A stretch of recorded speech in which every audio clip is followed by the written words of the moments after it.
নমস্কার বন্ধুরা, আজকে আমরা কুকিং রেসিপি চ্যানেলে নতুন একটা রেসিপি নিয়ে চলে এসেছি। এটা হচ্ছে আটমিশালি তরকারির একটা রান্না। শুরুতেই আমি বিভিন্ন রকম ছোট ছোটোভাবে কাটা তরকারিগুলো দেখিয়ে নিচ্ছি। এটা পটল, দেখুন সাইজটা একদমই ছোট। বরবটি, মটরশুঁটি, ঝিঙে, ঝিঙে ছোটো ছোটো করে কাটা, বিনস, গাজর, কুমড়ো। বিনসটা একটু তেঁচড়া করে কেটে নেবেন। গাজরের সাইজটা দেখুন, খুব ছোট ছোট সরু সরু। সঙ্গে রয়েছে আলু আর কুমড়োটা একটু কাঁচা কুমড়ো হলে ভালো হয়। তো এইভাবে ছোট ছোট সাইজ করে সব কিছুকে কেটে নিলাম। ফার্স্টে নিয়ে একটা জায়গায় রাখলাম। টোটাল 8টা উপকরণ রয়েছে। সঙ্গে এটা হচ্ছে আদা, কাঁচা লঙ্কা, টমেটো আর জিরের পেস্ট, সঙ্গে একটুখানি কিশমিশ আর নারকেল কুচি নিয়েছি। এছাড়া ফোড়নের জন্য এই মশলাগুলো লাগবে: রেড চিলি, তেজপাতা, জিরে, মেথি, মৌরি, আর ওটা কালো জিরে আর রাঁধুনি, এই কয়েকটা ফোড়ন। তো এই কয়েকটা ফোড়ন আর সঙ্গে হিং একদম দুটোভাবে দিতে পারেন, শুরুতে বা রান্নার শেষে। তো চলুন শুরু করা যাক রান্নাটা। প্রথমে কড়াইটা বসিয়ে নিলাম, একটু তেলটা গরম গরম হবে, তারপর আমি গোটা মশলাটা ছেড়ে দেবো ফোড়নের জন্য। এবার হিং বাদে বাকি জিনিসগুলো ফার্স্টে ছেড়ে দেবো। দেখুন এইগুলো সব গরম মশলা দিয়ে দিলাম, ফোড়নের মশলাটা দিয়ে দিলাম। দিয়ে এবার এটা ফুটতে শুরু করলো। একটু তেলটা গরম হয়েছে সেহেতু এইগুলোকেও একটু নেড়ে চেড়ে নিতে হবে যাতে পুরো পুড়ে না যায়। এবার খুব গরম হলে ছাড়লে বা পুড়ে গেলে ফোড়নটা, তাহলে কিন্তু আবার বাজে হয়ে যাবে। এবার যখন এরকম হচ্ছে, এই অবস্থায় যখন হয়ে গেল মোটামুটি গরম, তারপরে আস্তে আস্তে আপনার সবজিগুলোকে দিতে হবে এক এক করে। তো এবার ফার্স্টে আমি একটা একটা করে দিয়ে দিই। ফার্স্টে কুমড়ো ছাড়লাম। সব সবজি পরপর করে আপনি দিয়ে দিতে পারেন, এরকম কোনো ব্যাপার নেই এটা আগে এটা পরে। মোটামুটি সাইজগুলো যদি আপনার ঠিক থাকে, সবজির একই সাইজের থাকে, তাহলে দিতে পারেন। ছোট বড় হলে বড় সবজিগুলোকে আগে দেবেন, তারপর ছোট সবজিগুলোকে দেবেন। এইভাবে কুমড়োটাকে ঢেলে দিলাম। এবার একটু নেড়ে নেবো। নেড়ে নিয়ে তারপরে আবার আর একটা সবজি দেবো। তো এইভাবে এবার পটল দিয়ে দিলাম। পটলটা আমি খোলাটা ছাড়াইনি, চেঁচে নিয়েছি, নিয়ে ছোট ছোট পিস করেছি।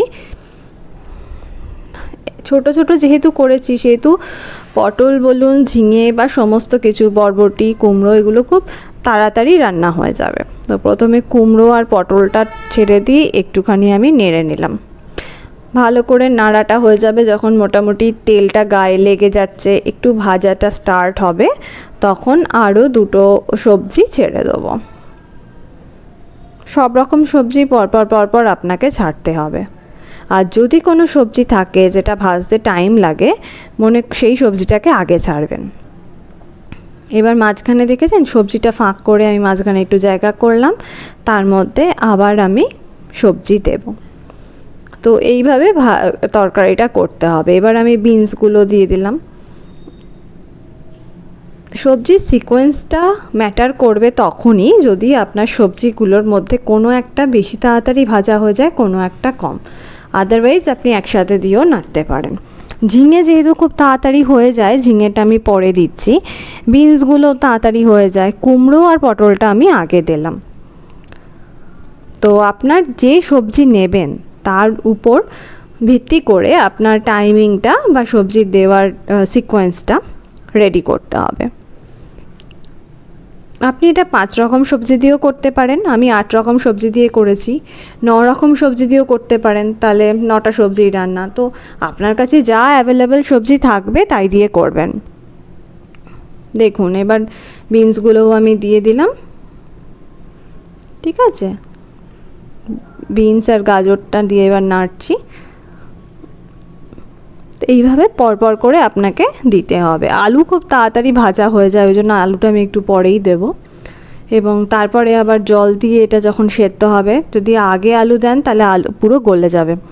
ওই জন্য আলু, ঝিঙে এগুলো একটু আমি পরে দেবো। এই সবজিটা যদি আপনি গরমকালে করে খান অ্যাভেলেবেল সবজি দিয়ে, খুবই ভালো। শীতকালেও খেতে পারেন, শীতকালে বিভিন্ন সবজি পাওয়া যায় অ্যাভেলেবেল বেশি। আপনি চাইলে এখানে পেঁপে দিতে পারেন, রাঙালু দিতে পারেন, আমার কাছে যে সবজিগুলো ছিল আমি সেগুলো দিয়েই রান্না করেছি। এরকম হার্ড অ্যান্ড ফাস্ট রুল নেই যে আপনাকে এগুলো দিতেই হবে বা এই সবজিগুলোই দিতে হবে। তবে মনে রাখবেন আলু, কুমড়ো, ঝিঙে, পটল এই 4টে জিনিস অবশ্যই দেবেন, তাহলে তরকারিটার স্বাদ ভালো হয়। গাজর সবজিটা আমার খুব পছন্দের, সেই জন্য আমি গাজরটা দেওয়া পছন্দ করি। এছাড়া অন্য সবজিগুলো অপশনাল, আপনি আপনার পছন্দের সবজি দিতে পারেন। ঝিঙেটা দেখলেন আমি অনেক পরের দিকে দিলাম, আলুরও পরে ঝিঙে দিলাম কারণ ঝিঙে থেকে একটু জলও ছাড়ে। আর একদম লাস্টে মটরশুঁটি দেব। তো এইভাবে সমস্ত সবজিগুলো দিয়ে ভালো করে নেড়েচেড়ে নিতে হবে।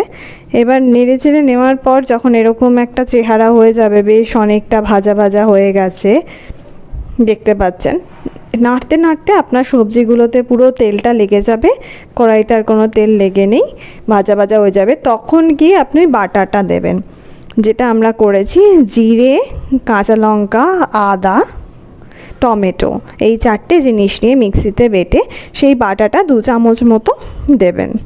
2 থেকে 3 চামচ আপনার পরিমাণের উপর, সবজির পরিমাণের উপর নির্ভর করবে। আমার 2 টেবিল চামচের 2 চামচ দিয়ে রান্নাটা কমপ্লিট হয়ে গেছিলো, কারণ আমি 8 রকম সবজি দিয়েছি। অল্প অল্প করে দিলেও সবজিটা যখন 7-8 রকম পড়বে তখন সবজির মানে তরকারিটা অনেকটাই বেশি হয়ে যায়।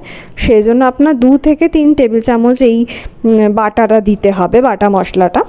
বাটা মশলার মধ্যে আমি একটা গোটা টমেটো দিয়েছি মিডিয়াম সাইজের, 2টো কাঁচা লঙ্কা, 1/2 ইঞ্চি মতো আদা আর 2 চামচ জিরে দিয়ে বেটেছি।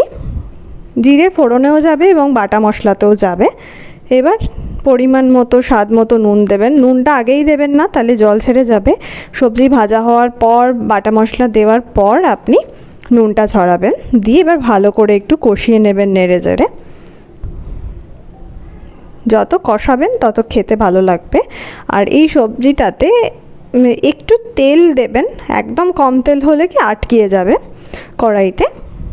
হলুদ দেবেন পরিমাণ মতো, নুন হলুদটা আপনি বুঝে দেবেন, হলুদটা পরিমাণ মতো দেবেন, 2 চামচ দিলেই যথেষ্ট। আর নুনটা অবশ্যই আপনার স্বাদ মতো দেবেন।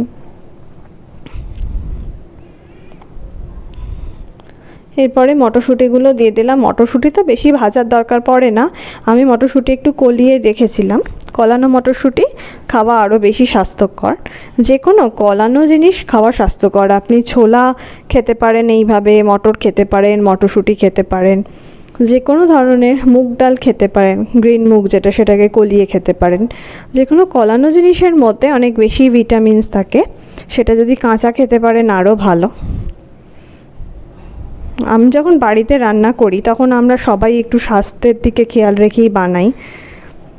গরমের দিনে এরকম তরকারি বাড়িতে রান্না করে রেখে আপনি ভাতের সাথে খেতে পারেন, রুটি, পরোটা যে কোনো কিছুর সাথে খেতে পারেন, খেতে খুবই সুস্বাদু হয়। কুমড়ো, পটল, ঝিঙে, আলু এই 4টি যদি সবজি আপনি দেন, মিনিমাম এই 4টে সবজি আপনার লাগবে এটা বানাতে। এছাড়া বাকি যে 4টে সবজি আমি দিয়েছি, ধরুন গাজর, বিনস, বরবটি, মটরশুঁটি, সেগুলো আপনার ইচ্ছে মতো। আর নারকোল আর কিশমিশ এই 2টো জিনিস যদি আপনি দেন, তাহলে তরকারিটার স্বাদ আরও বাড়বে। কিন্তু মনে হবে যেন হোটেলের রান্না। বাড়িতে করবেন অল্প মশলা দিয়ে, কিন্তু খেতে অত্যন্ত সুস্বাদু হয় এবং স্বাস্থ্যকর। কিশমিশের মধ্যে অনেক বেশি পরিমাণে পটাশিয়াম থাকে, সেটা স্বাস্থ্যের জন্য খুবই উপকারী।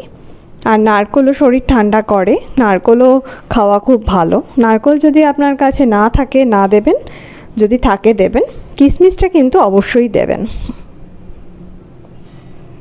এবার ভালো করে কষিয়ে নেবেন। যখন কষানো হয়ে গেছে, একটু দেখছি গলা গলা মতো হয়ে আসছে, এরপরে তরকারিটা যতটা তার কিন্তু হাফ আপনাকে জল দিতে হবে। মেনলি ভাজতে ভাজতেই জিনিসটা পুরোটা গলে আসবে। যখন ধরুন 80% মতো গলে গেছে ভাজতে ভাজতে, তখন গিয়ে আপনি একটু জল দেবেন। জলটা এমন দেবেন যে তরকারি যতটা তার যেন হাফ হয় জলটা। একটু জল ছাড়ে, আবার অনেক সময় জল ছাড়ে না যদি আপনার সবজিটা আগে থেকে কাটা বা পুরনো সবজি থাকে। আর লাস্টে 2টো কাঁচা লঙ্কা দেবেন উপর থেকে। কারণ লঙ্কা তো বাটে দেওয়া হয়েছিল। আর উপর থেকে একটু হিং দেবেন, আর কিশমিশ আর নারকেল কুচিগুলোও আমি দিয়ে দিলাম। নারকেল কুচি, কিশমিশ আর কাঁচা লঙ্কা লাস্টে, আর সঙ্গে একটু হিং। এবার নেড়ে চেড়ে ভালো করে নিলাম। আর জল দেখছেন তো, অল্প একদম জল দিয়েছি। জলটা ঈষদুষ্ণ গরম করে জলটা দেবেন, এবং যা তরকারি তার হাফ জল দেবেন, পুরো যেন তরকারিটা ডুবে না যায়। এবার ঢাকা দিয়ে 5 মিনিট ছেড়ে দিন। ওটা আপনা হতে হতে হতে গায়ে গায়ে লেগে যাবে। নামানোর আগে একটু ভালো করে নেড়ে চেড়ে নেবেন, আর একটু চেক করে দেখবেন আপনার নুনটা ঠিক আছে কিনা তরকারি। যারা একটু মিষ্টি খেতে ভালোবাসেন মিষ্টি দেবেন। আর দেখে নিন, এইভাবে বাটিতে পরিবেশন করবেন। আপনি শুধু খেতে পারেন, রুটি, লুচি, পরোটা সমস্ত কিছুর সাথে, ভাতের সাথেও, ডাল ভাতের সাথেও খুব ভালো লাগবে। নমস্কার।